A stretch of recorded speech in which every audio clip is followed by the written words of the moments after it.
Well, I'm really a huge fan of Portfolios of the Poor. I think it just gave us so much more a realistic human view of poor people. The poor people are not the stereotype of sort of the extremely poor living on $1 or $2 a day. Every day, poor people receive their $1 or $2 and they immediately have to spend it on staying alive, food and medicine, and nothing else. What the Portfolios of the Poor book does is it shows us a much more complex view of the poor in which they have a life. They're not just passively sitting there just surviving on food and medicine. Actually, poor people have a life that they engage in lots of festivals, weddings, funerals, birthdays, just like rich people do. And for that matter, the poor people have some of the same vices rich people do. They like to get drunk on occasion, just like rich people do.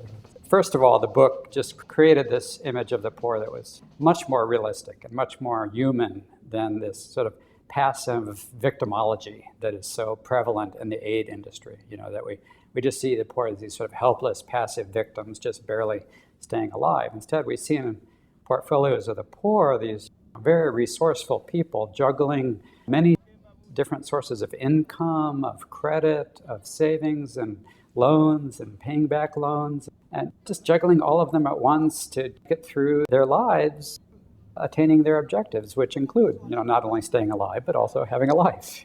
It's really so much a better realistic image for the whole aid industry to work with. Because now we realize that we're not working with passive, helpless victims who are waiting for skilled, educated people from America or Europe to come save them. We're working with very resourceful people who could teach us a lot of stuff, and we're going there to help them help themselves. It's a very different mentality about aid and microcredit and everything that we do that involves poor people. We in the past have been very dogmatic and narrow about the kinds of evidence that we wanted to see to guide aid programs. That it either had to be gigantic household surveys with lots of microeconomic data, or it had to be doing statistics with large macroeconomic aggregates like GDP per capita and macroeconomic policies and GDP growth. The methodology that Portfolios of the Poor used, it's a nice mixture between getting access to reality on the ground, but still kind of keeping the standards of academic rigor. These are academics doing this research. They're very aware of academic evidence standards and of common mistakes that you want to avoid. So it's rigorous in an academic sense, but it's also much closer to kind of getting at the reality of daily life. The way we traditionally think about poverty is this hard line at like $1 a day or $2 a day to define who is the poor. Poor is people who live on less than $2 or less than $1 a day.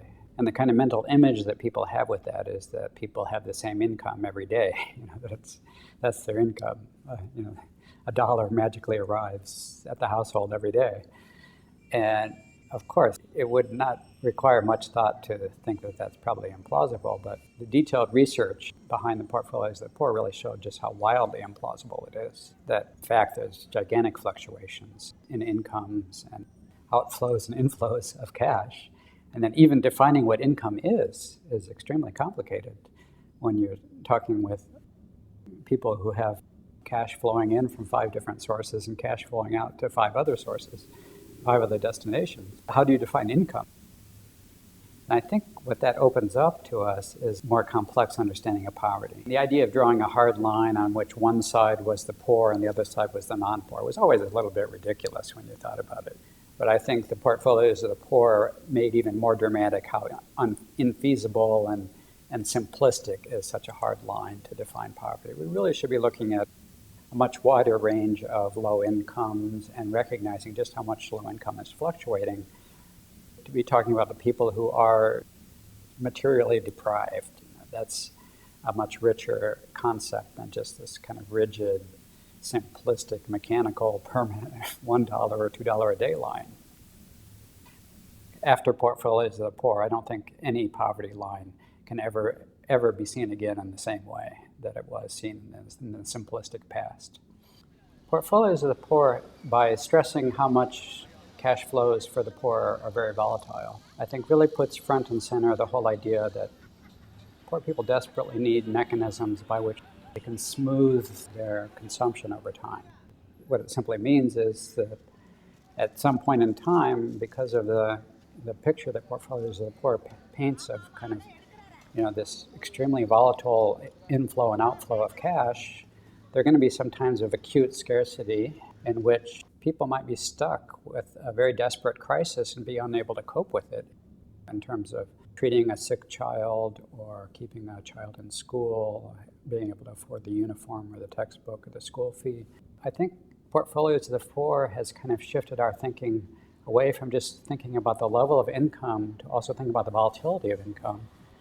And once we realize how extraordinarily volatile income is, or for that matter, to use kind of a more general term, just sort of cash flow is extraordinarily volatile for people at low material income, then the need for just some kind of smoothing opportunities becomes much more obvious than it was before. I mean, before nobody really thought of consumption smoothing, kind of evening out consumption over time. That really seemed like some kind of abstruse thing that academics care about and nobody else cared about.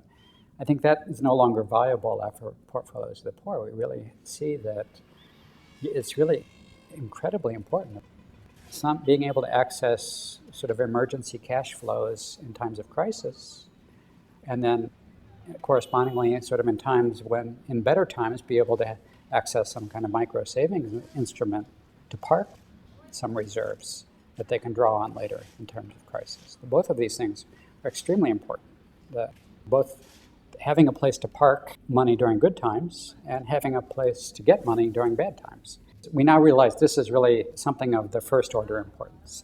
It's no longer a kind of minor academic technicality that it used to be. This is now front and center as essential to improving the well-being of the poor.